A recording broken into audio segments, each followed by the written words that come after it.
Good afternoon, Tara. How you doing? You well? I'm doing very well, thank you very much. Good. We are here today to talk about all things Metaverse, right? Because as I am informed, you're in the best, well, one of the best positions to kind of maybe articulate what's going on. There's a lot of people still struggling to understand what this Metaverse phenomena is, which is taking place is all about. I remember about a year ago, just over a year ago, somebody introduced me to the concept and I Googled, as you do, and I found an article that I encourage everybody to go and read because it's still up there. It's called Welcome to the Metaverse. Or no, sorry, the Metaverse is coming. It was a great piece. Now, you are an academic in the world of all things virtual and augmented reality. So how do you explain it?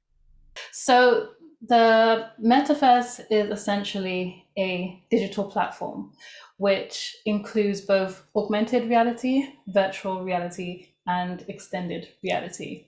A few of you may be familiar with these technologies already, virtual reality being a more enclosed virtual environment where you can explore 3D spaces, completely shut out from the physical world. Augmented reality, where we can overlay our physical space with information and 3D graphics, and extended reality, which is a little bit of a mix of both worlds.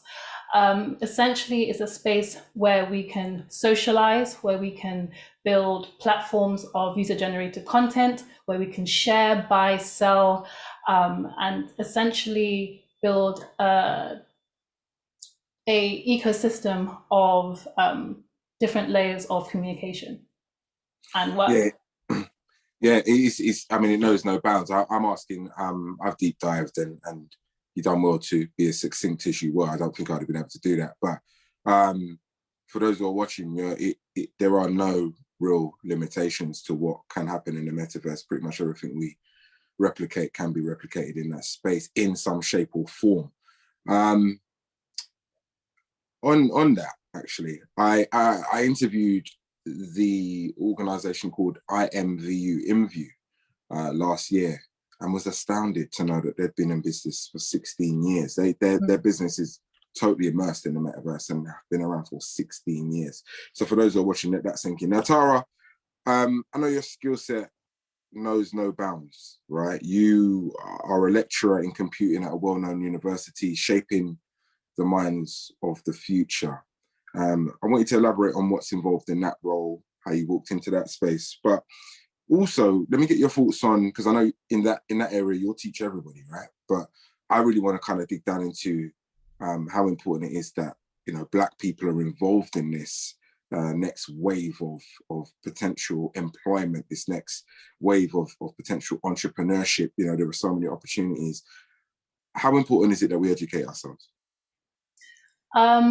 It's absolutely so important. There's a few questions that you threw there, so I'll try my best to walk through all of them. I became a lecturer following my my journey to try and complete my PhD, which is focused on virtual reality and embodiment, which is the feeling of owning a virtual body in VR, basically. So how we are digitally represented in these spaces, which brings up a lot of different questions on avatar fidelity, on how we express our identity in different spaces, and the impact that can have on our social interactions with others within virtual reality. As we know, there's been an expansion of social platforms in the metaverse, so to speak, where people can both socialize and play games, but also collaborate in work environments in VR. So my interest actually began with a passion for creating worlds, creating stories, and having people enjoy those stories and be able to experience those stories. I actually didn't have a technical background before I began university. I was much so into writing, let's say, young adult fiction and drawing, and I slowly wanted to fall into, let's say, creating games and creating avatars. And so when I began my journey in university, I went in with an open mind that I want to enter this creative computer-based field, but I'm not too sure what exactly I want to do. But I want to find a way to kind of bring all my passions together into my future career. So when the development kit 1 of Oculus came out, that allowed me to basically have that dream become a reality. I was able to create these worlds, these 3D worlds, and immerse people within them for them to experience on a personal level. And from there, I was able to kind of expand on that and start asking questions of, well, this is amazing, but what impact can this experience have on our communication, on our perceptions of ourselves? And there's a lot of research that has been done in this area of embodiment and how it could essentially allow us to experience different perceptions, different ways of communicating with each other that we can't do in real life. You know, extending our let's say our capabilities beyond what we're able to accomplish here, because of VR being a space where we can essentially create conditions and mediate scenarios in the way that we want to benefit from, especially if we think about VR for medical use, VR for therapy, VR for just being able to connect remotely with a friend from across the world. So the space and the possibilities are endless. So once I got into this field and I began my PhD, I realized that there was a lot of input that I can have in first being a face to show that if we want the metaverse, especially for the Black community, if we want our community to be in the metaverse, if we want to see ourselves within this space, we have to contribute. We have to essentially be part of the discussion, and we need to educate ourselves in order to do that. So, sorry, I didn't want to cut you. I totally get you. My mind's just jumping to the next question that automatically. See a lot of Black women on that journey? Honestly, and this is not to say that they aren't out there, but I haven't seen much. I haven't seen a lot of Black people, Black women, I should say, in my field, living in London, but I would say that online there's definitely a growing community, and as the visibility of women in STEM is growing with the help of social media and even films such as Hidden Figures, just showing that women are making a difference in these areas, is really encouraging our community to seek out where they can have their input and where they can get involved.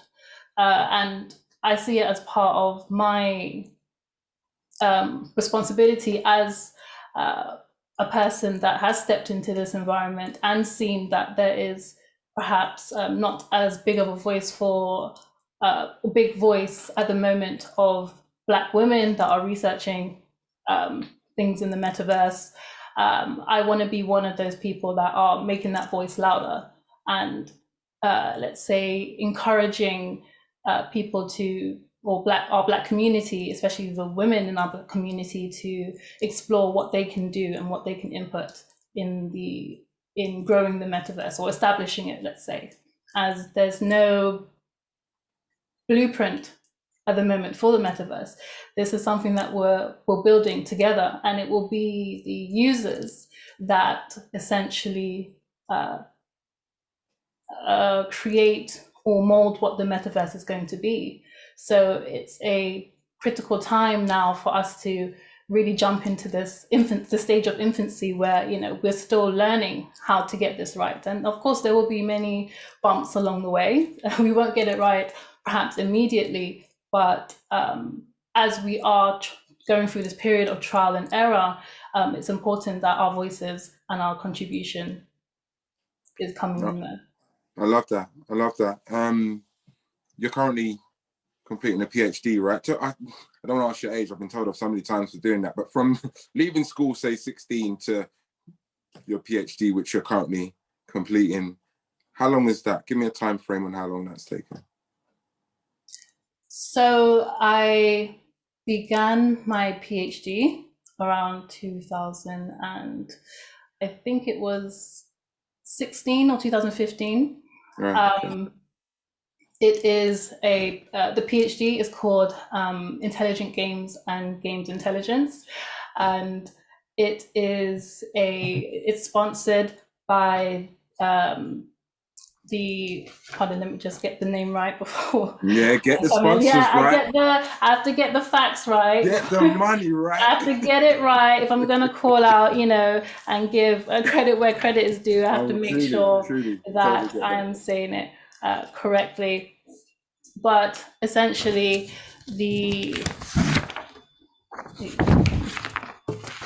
grab that really quickly.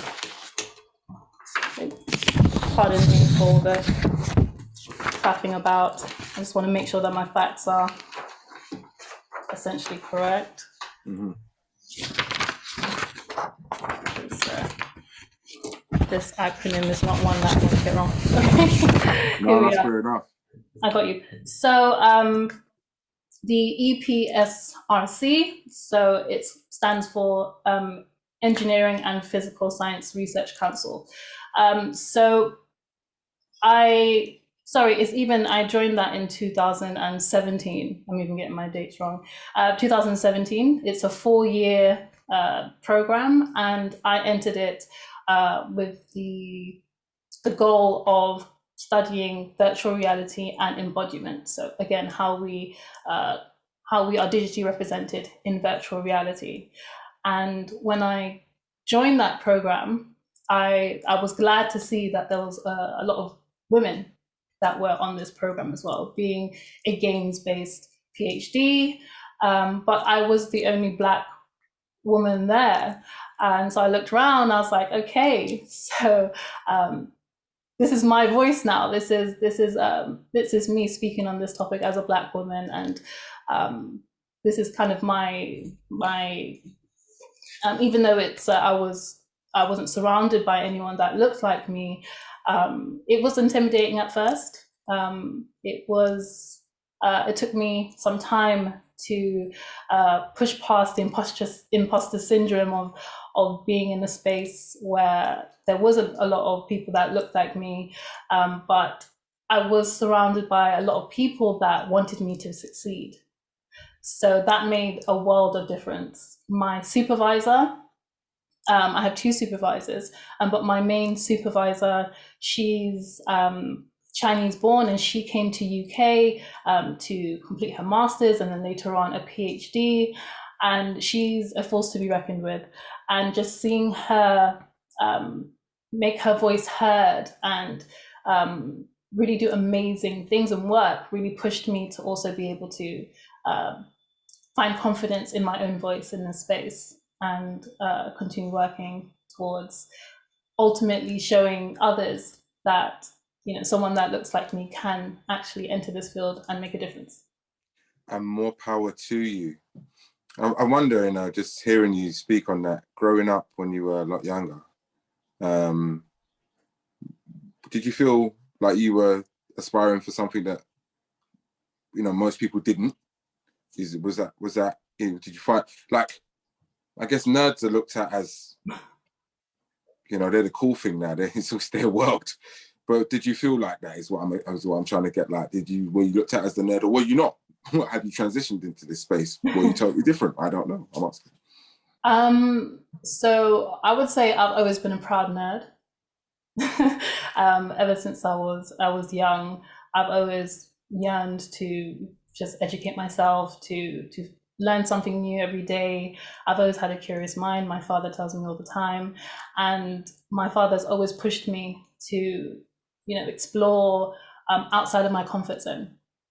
And I really appreciate that. Before I was, before you kind of argue with your dad and you're just like, oh, I'm not too sure, but he definitely let me know what I was capable of, and he never let me doubt myself. So that pushed me to take on more challenging paths, and I'm happy to say that it's worked out for me so far. No, it's definitely done that, and more than that. I mean, you're at the fore of the new wave.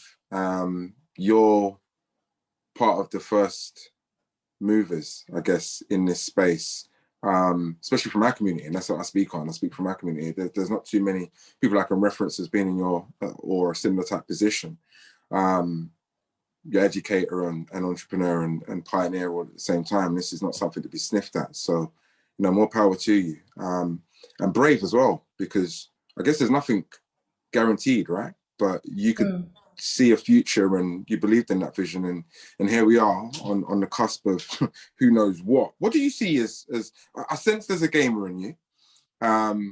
What do you? Yeah, there she go. I can see it. So, what do you see as the most exciting aspect of this metaverse future, be it AR, VR, XR, and the like? I mean, play to earn looks like a really exciting space.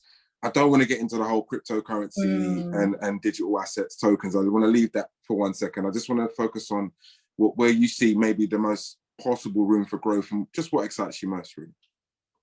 So I would say, as you did mention, there's a bit of a gamer in me.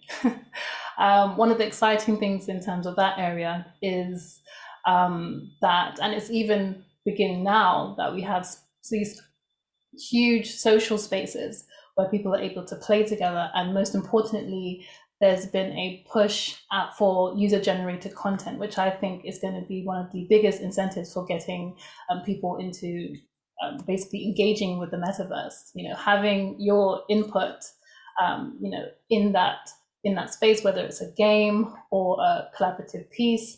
The fact that the metaverse is a persistent space, it means that you can go in, you can come out, and then you can return, and what you've contributed to that space remains. And therefore, it builds a sense of community within the metaverse. And that's why, again, it's so important for us to also kind of see that area and of opportunity to have that input and say on what shapes what that, even in terms of culture, is going to look like in that metaverse as well. So user-generated content is such an exciting space for gamers and those in business to really capitalize on that, growing that community, but also like you said before, about the kind of play to earn element as well.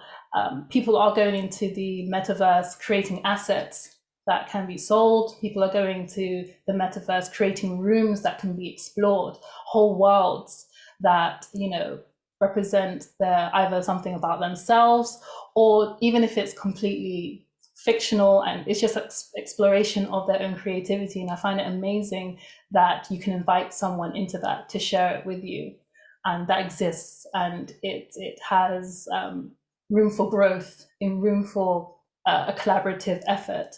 I can go into a space and say that, can you create this space with me? Or can we have a meeting? We could have had this interview in the metaverse. And I think that's amazing that that's a possibility now in this time and this age of digital exploration and growth. We've come such a long way in such a short time. And so it's just so exciting about the different opportunities that await us in this space.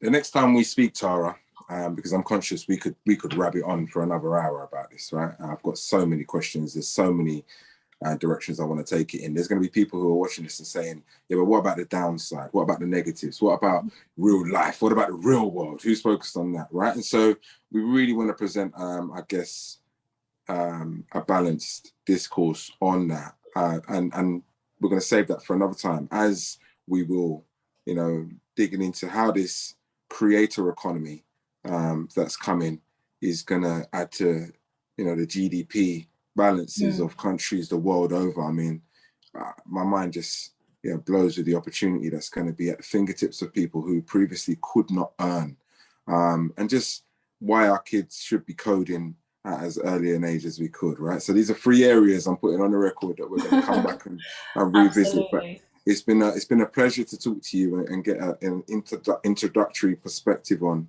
the metaverse and just your lane in it and your role, and just kind of put a face to, so the community can say, actually, we're there, we're actually teaching, we're in universities. So is there anything else before we go that you want to kind of part with and share with us? Yes, I think there is. I would say that I want to reinforce, I would say that the metaverse and speaking on these different technologies can be a very intimidating aspect, a intimidating thought, and that might dissuade a lot of people from wanting to jump in and see, what they're able to achieve in this space. But coming from someone who has, again, did not have a technical background, came into university with an open mind, wanting to explore what she could do in tech, it's absolutely possible. You will find support in this space. Right now, like I said, looking at social media, connecting on LinkedIn, there's different Black Girls in Tech summits. There's so many different resources now that are available in order to support getting access into this space.